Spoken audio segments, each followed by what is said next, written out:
தமிழ்நாட்டு முதலமைச்சரா விஜய் பதவியேற்று கிட்டத்தட்ட 2 மாசம் ஆயிடுச்சு. பல்வேறு விஷயங்களை இந்த நாட்டு மக்களுக்காக கொடுக்கணும் அப்படிங்கிறதுக்காக அவர் கடுமையா உழைச்சிக்கிட்டு இருக்காரு. அந்த வகையில அவருக்கு ஒரு பெரிய சேலஞ்சா இருக்கிறது தமிழ்நாட்டில் இருக்கக்கூடிய போதைப் பொருள் கலாச்சாரம்.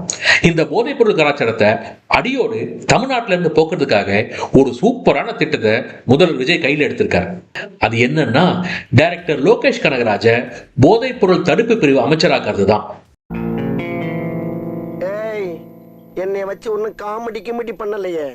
உங்களுக்கெல்லாம் ஞாபகம் இருக்கும்னு நினைக்கிறேன், ஒரு படத்துடைய இசை வெளியீட்டு விழால நான் முதலமைச்சரானா லோகேஷ் கனகராஜ போதைப் பொருள் தடுப்பு பிரிவு அமைச்சரா ஆக்குவேன் அப்படின்னு சொன்னார். இந்த போதைப் பொருள் தடுப்பு சட்டம் அது சும்மாலாம் சொல்லைங்க, தீவிரமா யோசிச்சு அதை சொல்லியிருக்கார் அப்படின்னு நம்பக்கூடிய வட்டாரங்கள் சொல்லுது.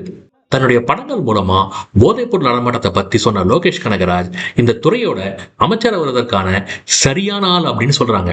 திருச்சி கிழக்கில் நடக்கக்கூடிய இடைத்தேர்தல்ல கண்டிப்பா லோகேஷ் கனகராஜ் நிறுத்தப்படுவார் அப்படின்னு சொல்லப்படுது.